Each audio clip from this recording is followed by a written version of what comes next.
நூல் வெளியீட்டு விழா தொடங்கவிருக்கின்ற காரணத்தினாலே உரிய பெருமக்களை அழைக்கின்றோம். முதலாவதாக இந்த நூல் வெளியீட்டு நாயகர், 3 நூல்களுடைய ஆசிரியர்,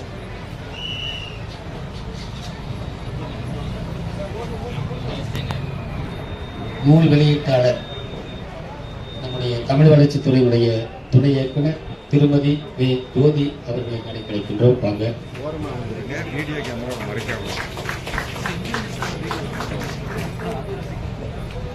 தொடர்ந்து நூல் பிரதிகள் பெறுபவர் வேளாளர் மகளிர் கல்லூரியினுடைய தமிழ்துறை தலைவர் முனைவர் ஜே. சுமதி அவர்களை நடைபெறுகின்றோம்.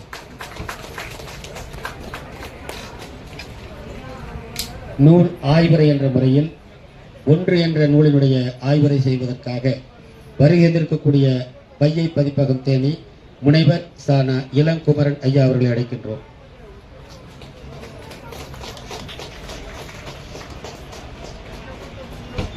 தொடர்ந்து குருவடி திருவடி என்ற நூல் ஆய்வறைக்காக வருகின்றிருக்கக்கூடிய திருவாச்சி அரசு உயர்நிலைப்பள்ளி தலைமை ஆசிரியர் முனைவர் நாக்கு தனபாக்கியம் அவர்களை அழைக்கின்றேன்.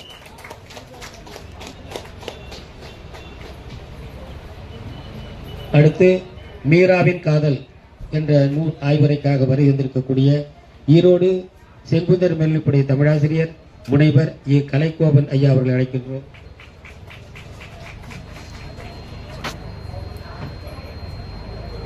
நன்றி.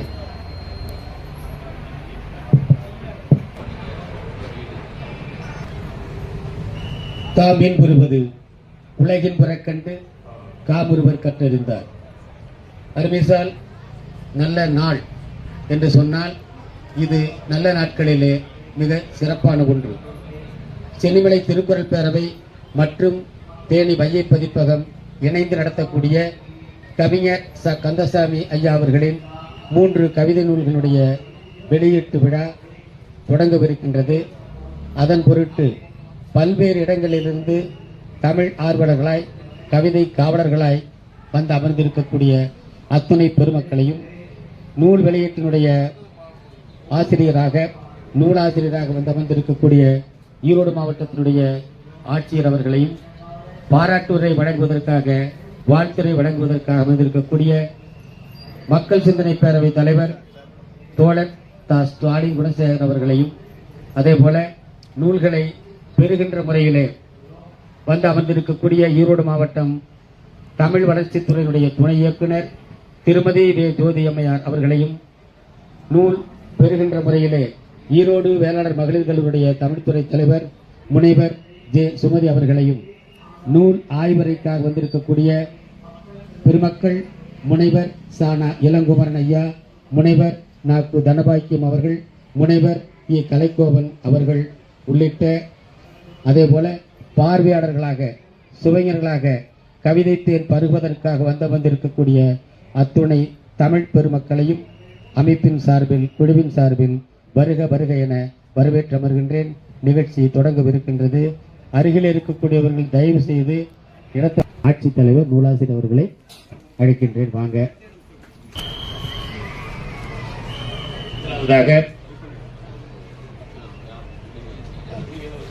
1 என்று சொல்லக்கூடிய முதல் நூலினை வெளியிடுவதற்கு தேனி வையை பதிப்பகத்தினுடைய முனைவர் சானா இளங்குமரன் ஐயா அவர் வழங்குகின்றவர் துணை இயக்குனர் ஜோதி அவர்கள். இது நூல் வெளியீடு.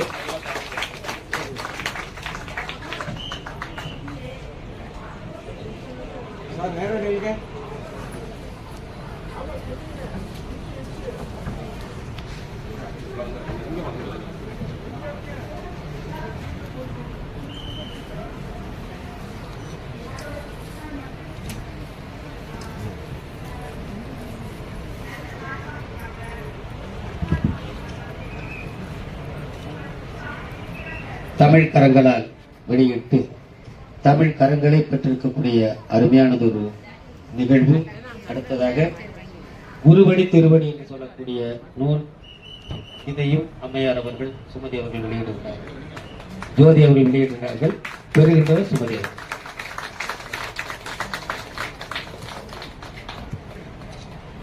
குருவடி திருவடி.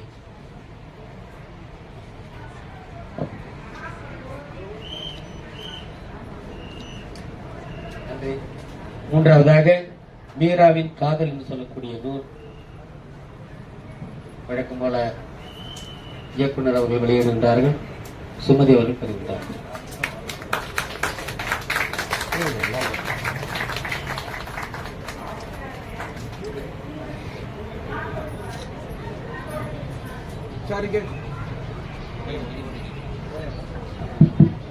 பாவலர் அறிவுமதி அவர்கள் மேடைக்கு வர வேண்டும் என்று நூலாசிரியர் தெரிவிக்கின்றார். தயவுசெய்து பாவலர் அவர்கள் மேடைக்கு வர.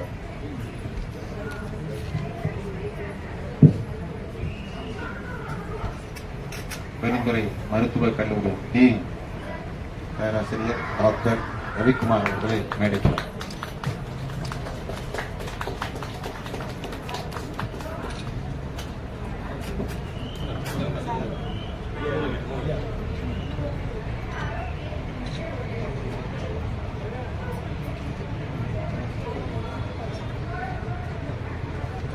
இங்க பாருங்க.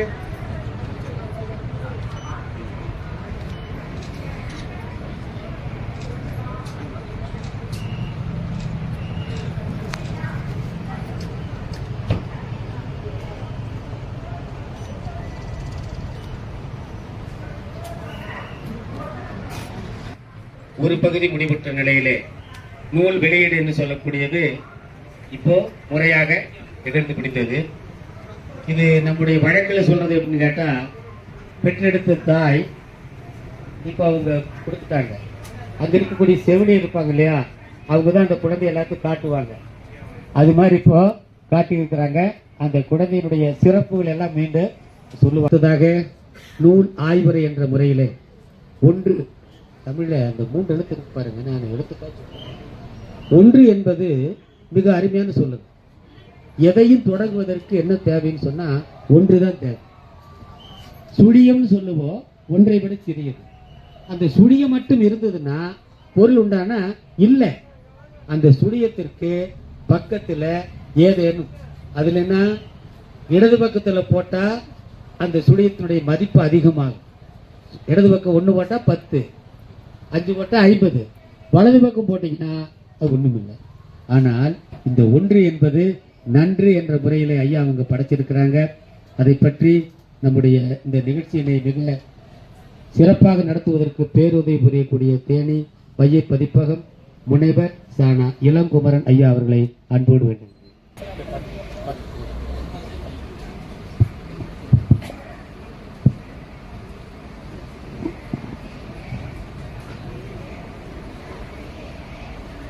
என்னை இம்மண்ணுலகிற்கு ஈந்து மகிழ்ந்திட்ட என் அன்னை தந்தையையும், மண்ணின் மடியில் தவழ்ந்த என்னை தமிழ் அன்னை மடியில் தவழச் செய்த என் ஆசான்மார்கள் திருக்குறள் தொண்டர் சிவசங்கரனார் அவர்களையும், செந்தமிழ் அந்தனர் இளங்குமரனார் அவர்களையும், ஆய்வறிஞர் அருளியார் அவர்களையும், முன்னை மொழிக்கெல்லாம் முதலாயும் பின்னை மொழிக்கெல்லாம் தாயாயும் விளங்குகின்ற என் அன்னை தமிழையும் ஒரு சேரப்படுகின்றேன். உபந்து. அன்பிற்குரிய பெருமக்களே, சென்னிமலை திருக்குறள் பேரவை மிக அறிந்த பெயர். தமிழன்பனையா மிக தெரிந்தவர். உலக பேராசான் திருவள்ளுவரின் பெயரை தன்னில் தாங்கிய பெருமைக்குரியவர் தலைமையில் நடைபெறுகின்ற விழா. அரசு மாணவர்களிடையே புத்தகங்களை கொண்டு சேர்ப்பதற்கு முன்பாகவே மக்கள் சிந்தனை பேரவை அமைத்து புத்தக திருவிழாவினை நடத்திய மதிப்பிற்குரிய ஸ்டாலின் ஐயா அவர்களுடைய அந்த நிறுவிய அமைப்பில் இன்றைக்கு அரசோடு இணைந்து நடத்துகின்ற இந்த விழா. இங்கு பேராளுமைகள் நிறைந்திருக்கிறீர்கள். இந்த விழாவில் ஒன்று நிறைய பேசினார். தமிழ் அப்படின்னாலே எழுத்து, சொல்லு, பொருள். இந்த யாப்பு அணியெல்லாம் அதற்குள்ள அடங்கி போகும். ஒரு 3 இருக்கும். அறம், பொருள், இன்பம் 3 கனிகளை பத்தி மிக அழகா சொன்னாரு. மா, பலா, வாழை. இந்த 3 கனிகளையும் எனக்கு கிடைச்சிருக்கிறது என்னமோ பலாக்கனி. அது மீராவின் காதலை தொட்டால் அழகாக வாழைப்பழமாக தின்னு விடலாம். அப்படி இருக்குது. ஏன்னா காதல் அப்படிங்கிறது அவ்வளவு அழகா. பக்தியில உருகிறது மாம்பழம் தான். பளிச்சுன்னு அப்படியே பற்றி கொள்ளலாம். இந்த ஒன்று மெய்ப்பொருள். இந்த ஒன்று மெய்ப்பொருள். இங்கு மெய்ப்பொருளாக அமர்ந்திருக்கின்ற பெருமைக்குரிய பேராளுமை, எளிமையின் இலக்கணம், பண்பின் உறைவிடம். எவ்வளவு உயர்ந்த நிலையில் இருந்தாலும் கூட, அந்த உயர் பதவியை அடைந்தாலும் கூட, நட்பு என்று வருகின்ற பொழுது அந்த நட்பை தலைமேல் தூக்கி சுமக்கின்ற என் பெயரும் ஐயா பெயரும் ஒன்றுதான். அவர் கந்தசாமி ஆட்சியர், நான் இளங்குமரன், குமரனும் கந்தசாமியும் ஒன்றுதான். ஆகவே இந்த நூல் வடிவம், நான் நூலுக்குள்ள போகல. ஐயா சொன்ன மாதிரி எல்லா நூல்களையும் படிச்சிருக்கிறேன். 8 நூல்களையும் 8 நூல்களில் இருக்கின்ற வெண்பாக்களும் அத்துப்படியாக படிச்சிருக்கிறேன். இது அப்பாற்பட்ட செய்தி. ஆனால் இந்த நூலாக்கம் என்கின்ற பொழுது ஒரு செய்தியை உரையாக சொல்வது எளிது, ஒரு செய்தியை பேச்சாக சொல்வது அதைவிட எளிது, அதை கவிதையில் சொல்வது கொஞ்சம் கடினம், அதிலும் மரபில் சொல்வது அதைவிட கடினம். மரபில் அடங்கா குதிரை என்று கற்றறிந்த சான்றோர்களால் போற்றப்படுகின்ற வெண்பாவில் அடக்குவது கடிதிலும் கடிதாக இருக்கிறது. அப்படி அந்த குதிரையை மிகச் சரியாக வெண்பாவில் அடக்கி ஒன்று அதோடு ஒன்றி இருக்கிறார், அந்த தமிழோடு ஒன்றி இருக்கிறார். நான் இந்த ஒன்று எழுதுவதற்கு மட்டுமல்ல, என்னுடைய படைப்புகளுக்கெல்லாம் மூலமாக இருக்கின்ற எனக்குள் இருந்து எழுகின்ற என் தமிழ் என்னை ஆட்டி படைக்கிறது, ஆள வைக்கிறது, எழுத வைக்கிறது. நான் எழுதுகிறேன் என்று தன்னுடைய முன் மதிப்பீடாக இந்த நூலிலே பதிவு செய்கிறார். ஒன்று ஒரு புறம். இந்த வரிசை முறையில பார்த்தீங்கன்னா அந்த ஒன்றுக்குள்ள 3 இருக்கு. ஒன்றுங்கிறது ஒரு தலைப்பு, ஒன்றுக்குள் இருப்பது 3. நானும் நீயும். ஒன்னு நானும் நீயும். இந்த நான் அப்படிங்கிறது என்ன? இப்படி ஒரு கேள்வி கேட்கலாம். நான் என்பது என்ன? குழந்தைகிட்ட போய் நான் அப்படின்னா நீங்க அப்படின்னு கேட்டவனே நான் அந்த குழந்தை பேர சொல்லி, ஒரு அதிகார வட்டத்தில் இருக்கிற அதிகாரிகிட்ட போய் கேட்டவுடனே நான் இந்த பதவியில் இருக்கிறேன்னு சொல்லுவேன். ஒரு தொழிலதிபர்கிட்ட போய் கேளுங்க, அவர் எவ்வளவு பெரிய தொழிலதிபர்னு சொல்லுவார். இதெல்லாம் நிக்கிறதா? எது நிக்குதுன்னா, குழந்தை பருவத்திலிருந்து தொடர்ச்சியாக நிற்பது நான் என்ற ஒன்று மட்டும் தான் நிற்கிறது. அந்த நான், அதுதான் மெய்ப்பொருள். இந்த நான் என்பதுதான் மெய்ப்பொருளாக இருக்கிறது. அது நான் என்பது என்னவென்று உணர்வதற்கான அடிப்படையான நூல் தான் இந்த ஒன்று. நான் மெய்ப்பொருள். நீ கேட்கிறாரு, நீயும் நானும் நீயும் தானே. அங்க ஒரு இருக்குது, நானும் நீயும். அப்புறம் ஒன்று. அவர் வரிசைப்படுத்திருக்கிற, ஐயா வரிசைப்படுத்திருக்கிற அந்த முறையை பார்த்தீங்கன்னா, நானும் நீயும், அப்புறம் ஒன்று. ஆமா, நம்ம 2 பேரும் ஒண்ணுதானா? ஒண்ணுதான். ஆனா நானே மெய்ப்பொருள். தொடக்கத்திலேயே சொன்னோம், அந்த நான் என்பது மெய்ப்பொருள். குழந்தையை கேட்டால் அப்படி சொல்லும், பெயரை சொல்லி அழிஞ்சு போகும். ஆனால் இன்றைக்கு இந்த மெய்ப்பொருளை தேடுகின்ற பகுதி எப்படி இருக்கிறது? கவிமணி தேசிக விநாயகம் பிள்ளை அவர்கள் சொல்வார்கள், ஒன்று என்றால் இறை என்ற தத்துவத்தை உள்ளடக்கி இறைவனை தேடிக்கொண்டிருக்கின்றோம். நாம் இறைவனை தேடுவது அல்ல ஒன்று. உங்கள் தூங்கி கொண்ட ஐயா சொன்னாங்களே, வள்ளுவ பேராசான் சொல்லாரு, தூங்காமை கல்வி துணிவுடைமை என்று. அந்த தூங்காத தன்மையை, தூங்கி கிடக்கின்ற அந்த தன்மையை விழித்தள வைக்கின்ற அந்த பொழுது இருக்கிறதே, அதற்கு பெயர் தான் ஒன்று மெய்ப்பொருள். மேலே எழ வைப்பது, மேலே எழ வைப்பது. கோயில்ல போய் கடவுளை தேடுறது அல்ல. ஏன்னா ஐயா பெரியார் சிந்தனையாளர், ஒரு பகுதி பெரியார் பள்ளியிலே வளர்ந்தவர். படிப்புன்னு பார்த்தீங்கன்னா சிறு குழந்தைகள் முதல் கொண்டு அந்த வாசிப்பு பழக்கத்தை ஏற்படுத்தியவர். இந்த வாசிப்பு பழக்கம் என்று வருகின்ற பொழுது 2017-18 காலகட்டத்தில் தேனி மாவட்டத்தில் தொடர்ச்சியாக வாசிக்கலாம் வாங்க என்ற நிகழ்வினை தொடர்ச்சியாக இன்று வரை நடத்தி கொண்டிருப்பவன் என்ற நிலையிலும் அதை பதிவு செய்கிறேன். ஐயாவை எனக்கு அப்படித்தான் தெரியும். 8 ஆண்டு காலம், 8 ஆண்டுக்கு பின்பும் இன்றைக்கு இந்த இடத்தில் நூல் குறித்து பேசுகிறேன் என்றால் அந்த நட்பிற்கு என்ன சொல்வது? அதற்கு பெயர்தான் அன்பு. அதுதான் ஒன்றாக இருக்கிறது. அன்பிற்குரியவர்களே, நான் என்பது ஒரு தன்மை. நீ என்பது என்ன என்றால் இயற்கை, பேரண்டம், பேரண்ட பெருவெளி. இயற்கையை ஏதோ ஒன்று இயக்கிக் கொண்டிருக்கின்றது. அதற்கு தொல்காப்பியத்திலே இயவுள் என்று சொல்வார். இந்த இயவுள் என்கின்ற அந்த இயக்க ஆற்றலைத்தான் கடவுள் என்று நாம் சொல்லிக் கொண்டிருக்கின்றோம். இந்த ஒன்று என்கின்ற நூலை பொறுத்தமட்டில் மெய்ப்பொருள் தேடுதல் தொடர்பான நூல். இந்த மெய்ப்பொருள் தேடுதல் தொடர்பான அந்த அடிப்படையை கொடுத்தது தொல்காப்பியம். காரணம், இந்த உலகத்தை கடவுள் படைக்கவில்லை. இந்த உலகம் ஐம்பூதங்களின் கூட்டு என்று கூட்டாக இருக்கிறது என்று அறிவியல் அடிப்படையில் 2700 ஆண்டுகளுக்கு முன்பு இங்கே சொன்ன முதல்வன் தொல்காப்பியன் என்பதை இந்த இடத்திலே நினைவுபடுத்தி பார்க்கிறேன். அதற்கு பின்னாடி வந்த எந்த அறிஞர்களை பார்த்தாலும் இந்த உலகத்தை படைத்தவன் கடவுள் என்றுதான் சொல்வார்கள்.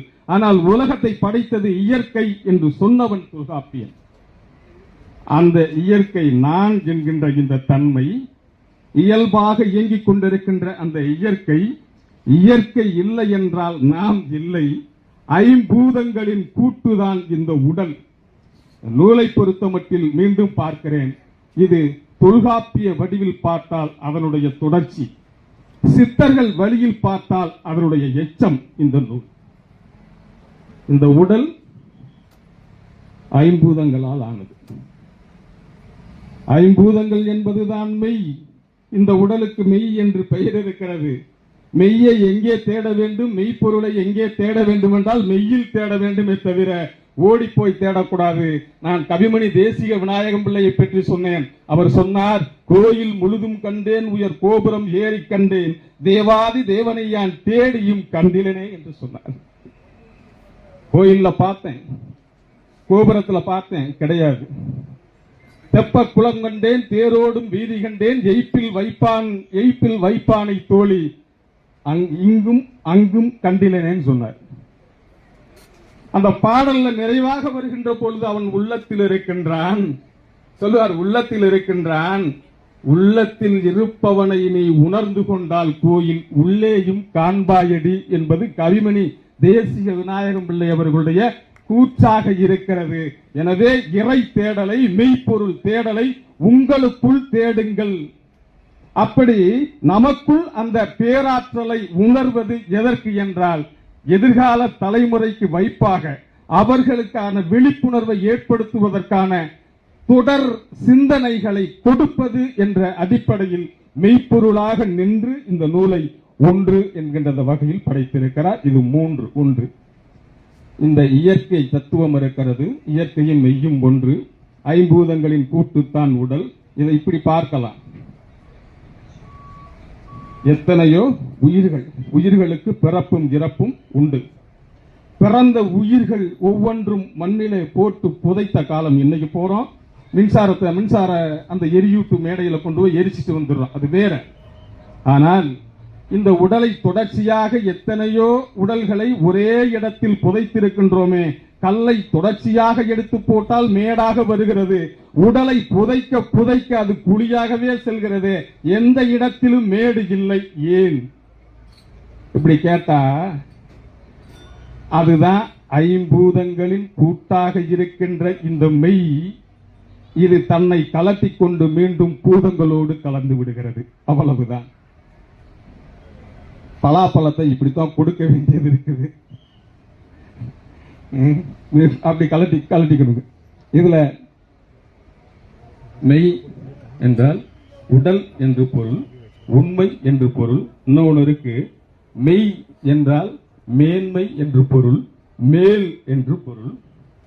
இன்னைக்கும் எல்லாத்துக்கும் தெரிஞ்சிருக்கும். உடல் சரியில்லை அப்படின்னா வழக்கத்தில் சொல்லுவாங்க, ஏப்பா மேலுக்கு நல்லா இல்லையான்னு கேட்போம். இருக்கா? மேலுக்கு நல்லா இல்லையா? இந்த மேல் இது மேலாக இருக்கிறது, உள்ளே என்னென்ன இருக்கிறது அப்படி என்றால் இந்த மேலாக இருப்பது மண் தொடர்பானது, உள்ளே நீர் இருக்கிறது, நெருப்பு இருக்கிறது, காற்று இருக்கிறது. இவை அனைத்தும் ஒன்றாக ஒன்றும் பொழுதுதான் உயிர். இவை அனைத்தும் ஒன்றாக ஒன்றும் பொழுதுதான் உடல். இந்த உடலிலிருந்து காற்று இயல்பாக போய் வருகின்ற வழியை அடைத்துக் கொண்டால் வயிறு என்ன செய்யும்? ஊதிரும். உடல் முழுக்க ஊதி வெடிக்க தொடங்கிடும். ஏன்னா காற்றுங்கிறது அந்தந்த பகுதிகளில் போய் சுழன்றுகிட்டே இருக்கணும். அது சுழல்றதுக்கான சூழல் இல்லை அப்படின்னா இந்த ஒன்றிலிருந்து ஒன்று பிரிகின்ற போது இந்த உயிருக்கு என்ன பொருள் அப்படின்னு பார்த்தா, உயிரை பேயின்னு எளிதா சொல்லிட்டு போயிடுவோம். உடலுக்கு என்ன பேர் வச்சிருக்கிறோம்? பிணம் அப்படின்னு பேர் வச்சிருக்கிறோம். இந்த ரெண்டும் ஒன்றினால் தான் மனிதன். ஐம்பூதங்களோடு ஒன்று இருக்கும் வரை நீ மனிதன். ஐம்பூதங்கள் ஒன்றை விட்டு ஒன்று பிரிகின்ற பொழுது இது பிணமாகவும் பேயாகவும் மாறும் என்கின்ற அந்த தத்துவார்த்த சிந்தனையை ஐயா அவர்கள் ஒன்று என்ற இந்த நூல் முழுமைக்குமாக உள்ளே வைத்திருக்கிறார். அந்த ஒன்றை உணர முடியுமா? உணர மட்டுமே முடியும். பார்க்க முடியுமா? ஞானிகள் சொல்கிறார்கள், கண்டவர் விண்டிலர், விண்டவர் கண்டிலர் என்று சொல்கிறார்கள். பார்த்தவர் சொன்னது கிடையாது, சொன்னவர் பார்த்தது கிடையாது. மெய்ப்பொருள் என்பதை உணர மட்டுமே முடியும். உணர்ந்ததை பிறருக்கு சொல்லலாம். தான் உணர்ந்தவாறு உணர வேண்டுமென்றால் அந்த உணர்த்துவதற்கான குரு, ஆசான் தேவை. அந்த குரு எப்படி இருக்க வேண்டும் என்பதற்கான அடிப்படை செய்திகளை எல்லாம் இந்த நூல் உள்ளே அடக்கி இருக்கிறது. உள்ள வெண்பாவை பிரிச்சுட்டு ஒவ்வொன்றையும் சொல்லலாம், நீ என்பது பார்க்கலாம். இந்த பூ பூவாக இருக்கிறது, பூவாகவும் இல்லை. மணக்குது, ஆனா மனமும் கிடையாது. உயிர் இருக்குது, இல்லாமலும் இருக்கிறது. இது பேரண்ட பெருவெளி. இதில் எல்லாமும் கலந்திருக்கிறது என்கின்ற உண்மை தன்மையை என்று நாம் அறிந்து கொள்கின்றோமோ அன்றைக்கு உடலுக்குள்ளேயே அந்த மெய்ப்பொருளை தேடலாம். திருமூலர் வழி சிந்தனைகள் உள்ளே இருக்கின்றன. அன்பும் சிவமும் இரண்டு என்பர் அறிவிலார் என்கிறார். அன்பே சிவமாவது யாரும் அறிகிலர், அன்பே சிவமாவது யாரும் அறிந்த பின் அன்பே சிவமாய் அமர்ந்திருந்தாரே என்பது திருமூலர். அந்த திருமூலரின் தத்துவங்கள் உள்ளே இருக்கின்றன. சிவவாக்கியார் சொல்வார், ஓடி ஓடி ஓடி ஓடி உட்கலந்த சோதியை நாடி நாடி நாடி நாடி நாட்களும் கடந்து போய் வாடி வாடி வாடி வாடி மாண்டு போன மாந்தர்கள் கோடி கோடி கோடி கோடி எண்ணிறந்த கோடியே என்பார் சிவவாக்கியார். இந்த தேடி தேடியே கடைசி வரைக்கும் காணாமல் போனவர்கள் தான் இந்த மண்ணில் அதிகம். கண்டவர்கள் வாழ்கிறார்கள். அப்படி கண்டவர்கள் வாழ்கிறார்கள் என்பதற்கு அடிப்படைதான் திருமூலர். அந்த அடிப்படைதான் வள்ளல் பெருமகனார். அந்த அடிப்படைதான் திருவள்ளுவர். அந்த அடிப்படைதான் தொல்காப்பியர். அந்த அடிப்படைதான் மதிப்புக்குரிய ஆசிரியர் கந்தசாமி ஐயா அவர்கள். எது ஒன்று எங்கே இருக்கிறது? இங்கே இருக்கிறது. இதை வைத்து சோதிடம் சொல்வதற்கா? உள்ளே உணர்ந்ததை சோதிடம் சொல்வதற்கா? பக்கத்திலே இருக்கின்ற உயிர்களை உய்வித்து எழுவதற்கு? எந்த உயிர் உய்வித்து எழ வைக்க வேண்டுமோ அதற்கான உட்பொருள் எங்கே இருக்கிறது என்றால் உன்னிடமே இருக்கிறது. உன் உட்பொருளை உள்ளொளியை உன்னுள்ளே தேடு என்பது வள்ளலாருடைய வாக்கு. ஆக இந்த சித்தர் பெருமக்களின் செய்திகளும் இலக்கியத்தின் செய்திகளும் மிக அழகாக வெண்பா வடிவில் கிட்டத்தட்ட 130 வெண்பாக்கள் இந்த ஒன்று என்ற இந்த நூலுக்குள்ள 130 வெண்பாக்கள் இருக்கிறது. நானும் நீயும் 40 வெண்பா, ஒன்று 50 வெண்பா, நானே மெய்ப்பொருள், மற்றதெல்லாம் போகிறோம். எது ஒன்று நிலையானதோ, எது இன்னொன்றை நிலைத்திருப்பதற்காக போராடுகிறதோ, இது இன்னொன்று நிலைத்திருப்பதற்கான அடித்தளத்தை அமைத்துக் கொடுக்கிறதோ அதுதான் மெய்ப்பொருள். அந்த மெய்ப்பொருளாக மதிப்பிற்குரிய கந்தசாமி ஐயா வாழ்கிறார் என்பதை பார்க்கிறோம். ஐயா சொன்னாங்க, அம்மா சொன்னாங்க, தலைமைச் செயலகத்தில் ஐயா அவர்கள் பதவியில் அமர்வார் என்று. நான் என்றைக்கு ஐயா அவர்களை வாசிக்கலாம் வாங்க என்ற அந்த நிகழ்வில் தேனியில் சந்தித்தேனோ, சந்தித்த சில காலங்களிலே ஐயாவிடம் சொல்லி இருக்கிறேன், தமிழ்நாட்டில் இருக்கின்ற உயர்ந்த பதவிகள் எல்லாம் உங்களை தேடி வரும். நீங்க தேடி போக வேண்டிய தேவையில்லை, தேடி வரும். அந்த இடத்தில் அரசு அமர வைத்து அழகு பார்க்கும். இந்த எழுத்து இன்னொரு புதிய வீச்சை உண்டாக்கும். அந்த வீச்சுக்குள் நாமும் இருப்போம். அன்பிற்குரியவர்களே, மிக அழகான நிகழ்வு. தொடர்ச்சியாக எடுத்துக்கொள்வதும் சரியாக இருக்காது. இன்னும் 2 பேர் இருக்கிறார்கள். இது நண்பகல் நேரம். ஆகவே மெய்ப்பொருளை வெளியே தேடுவதை தவிருங்கள். மெய்ப்பொருளை உங்களுக்குள்ளேயே தேடுங்கள். நான் என்பது மட்டுமே மெய்ப்பொருள். இந்த நான் என்பது மெய்ப்பொருளுக்கு அடையாளமாக இருக்கிறது என்றால் அந்த இயற்கை இயங்கியலாக இருப்பது இந்த பேரண்ட பெருவெளி. இந்த பேரண்ட பெருவெளியும் அந்த இயற்கை சார்ந்த இயக்கங்களும் தன்னுள்ளே இருக்கின்ற பொழுதுதான் இது நானாக இருக்கிறது. இவையெல்லாம் ஒன்றினால் மட்டுமே மெய்ப்பொருளை உணர முடியும். உணர்ந்த மெய்ப்பொருள் எதற்காக என்றால் எதிர்கால தலைமுறையை உயர்வுபடுத்துவதற்காக, உயிர்ப்பதற்காக மெய்ப்பொருளை தேடுங்கள். அருள் கூர்ந்து சாமியாராகிறதுக்காக மெய்ப்பொருளை தேடாதீங்க. அது வேண்டவே வேண்டாம். இந்த மனிதருக்கு நாம் எத்தனையோ செய்ய வேண்டியது இருக்கிறது. மனிதன் ஒருவன் மட்டும்தான் இன்னும் தன்னை யார் என்று அறியாமல் இருக்கிறான். மதங்களினால் பிளவுபட்டு கிடக்கிறான், சாதிகளினால் பிளவுபட்டு கிடக்கிறான், மொழியினால் பிளவுபட்டு கிடக்கிறான். ஒருபோதும் இவன் மனிதனாக இருப்பது இல்லை. ஆகவே இவன் மனிதனாக இருக்க வேண்டும், மற்றவர்களுக்கு தீங்கெதும் செய்யாமல் இருக்க வேண்டும் என்றால் அவன் தன்னை அறிதல் வேண்டும். தன்னை அறிதலுக்கு இந்த நூல் ஒன்று என்கின்ற இந்த நூல் அத்தனை பேருக்கும் பயன்படும் ஒரு அரிய கருவூலமாக இருக்கிறது. அன்பிற்குரியவர்களே, மெய்ப்பொருள் தேடுகின்றவர்கள் இந்த அரங்கிலே இருந்தீர்கள் என்றால் அருள் கூர்ந்து படியுங்கள், தேடுங்கள். இது ஆசிரியரின் உள்ளம் இதற்குள் இருக்கிறது. யாராவது ஒருவர் மெய்ப்பொருள் தேடுகின்ற பொழுது அப்படி தேடுதலுக்கு இந்த நூல் துணையாக இருக்குமானால் இந்த நூலாசிரியர் உள்ளம் அங்கு புன்னகையோடு நிற்கும் என்கின்ற செய்தி இதற்குள்ளே இருக்கிறது. ஆகவே மெய்ப்பொருள் தேடுவோம், மேன்மையாக வாழுவோம். வள்ளுவம் பரவ வேண்டும், வாழ்வியல் துலங்க வேண்டும், எள்ளுவ தவிர்க்க வேண்டும், ஏதிலார் பொறுக்க வேண்டும், உள்ளுவது உயர்வாய் வேண்டும், உரையலாம் செயலில் வேண்டும், கொள்ளுவது அறமாய் வேண்டும், கொடைவளம் வேண்டும் வேண்டும் என்று கூறி நிறைவு செய்கிறேன். வாழ்க வள்ளுவம், வாழ்க வையகம். தமிழ் எங்கள் இறையும் உயிரும், குரல் எங்கள் மறை. நன்றி, வணக்கம். வாலிய எங்கள் பாசத்திற்குரிய ஐயா, ஈரோடு மாவட்ட ஆட்சியர். அது உங்களுக்கு கிடைத்திருக்கின்ற பெருமை. நான் தேனியில் தான் ஐயா அவர்கள் ஆட்சியராக வருவார் என்று எதிர்நோக்கி இருந்தேன். அந்த பேற்றை பெரியார் மண் பெற்றிருக்கிறது, பெரியார் மண் பெற்றிருக்கிறது. பெரியார் வழியில் வந்தவர் இந்த மண்ணிலே ஆட்சியராக அமர்ந்திருக்கிறார். வாசிப்பு என்று சொல்லிவிட்டு சென்றேன். கடந்த வாரம் 2,50,000 66,000 பேரை வைத்து அந்த வாசிப்பு தொடர்பான உலக சாதனையை பதிவு செய்திருக்கிறார். மதிப்பிற்குரிய ஈரோடு மாவட்ட ஆட்சியர் அவர்களுக்கு தேனி மாவட்டத்தின் சார்பிலும் தேனி வையை தமிழ் சங்கம் வையை பதிப்பகத்தின் சார்பிலும் ஈரோடு மக்கள் சிந்தனை பேரவை மற்றும் இங்கு இருக்கின்ற அறிஞர் பெருமக்கள் உங்கள் அத்தனை பேர் சார்பிலும் அவருக்கு வாழ்த்தினையும் நன்றியையும் உரித்தாக்கி மகிழ்கின்றேன். நன்றி, வணக்கம். நன்றி ஐயா. பெயர் என்னவோ இளங்குமரன்.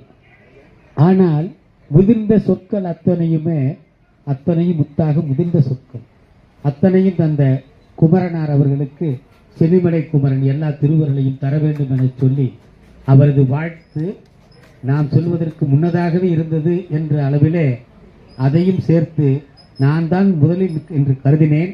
ஆனால் நாம் பின்தங்கியவராக மாறிவிட்டோம் என்ற முறையிலே இருந்தாலும் வாழ்த்து பொய்க்காது நடக்கும் என்று சொல்லி ஒரு பதிவு மட்டும். ஐயா, உங்களுடைய ஆசை விரைவில் நிறைவேறும். உங்க மாவட்டத்துக்கு வரலன்னு நினைச்சீங்க இல்லையா? கண்டிப்பாக வருவார். ஏன்னா தமிழகம் எழுத இடத்துக்கு போகணும். நமக்குரிய சொத்து அல்ல, நாமும் அதில் பங்கு வச்சிருக்கிறோம். நிச்சயமா உங்களுக்கு பங்கு அளிப்போம். தமிழகம் முழுவதும் அவருடைய திருவடி படும். எல்லா இடங்களிலும் இது போன்ற நூல்கள் அரங்கேறும். ஆட்சி அந்த தன்மை பருவம் என சொல்லி அந்த ஆசையும் நிறைவேறும். உங்களது பழைய ஆசையும் எங்களது ஆசையும் நிறைவேறும் என்று சொல்லி அருமையான ஒரு முதிர்ச்சியான ஆய்வுரை. ஒன்று என்ற சொல்லில் 3 எழுத்து, அது மட்டும்தான் நமக்கு தெரியும். ஆனால் ஆழமான பொருள். திருக்குறள்னா 7 சொற்கள் தான். அணுவை துளைத்து கடலிப்பு கட்டி குறுகத்தடித்த குறள் என்று திருக்குறளுக்கு எப்படி விளக்கம் சொல்லுவாங்க, அது மாதிரி ஒன்று என்ற இந்த 3 எழுத்து சொல்லில் அந்த 3 எழுத்து சொல் தாங்கிய புத்தகத்தில் இவ்வளவு கருத்துக்கள் பொதிந்துள்ளன என்பதை ஆய்வுரையே செய்து வழங்கி இருக்கக்கூடிய பெருமகனாருக்கு நன்றியினை சொல்லி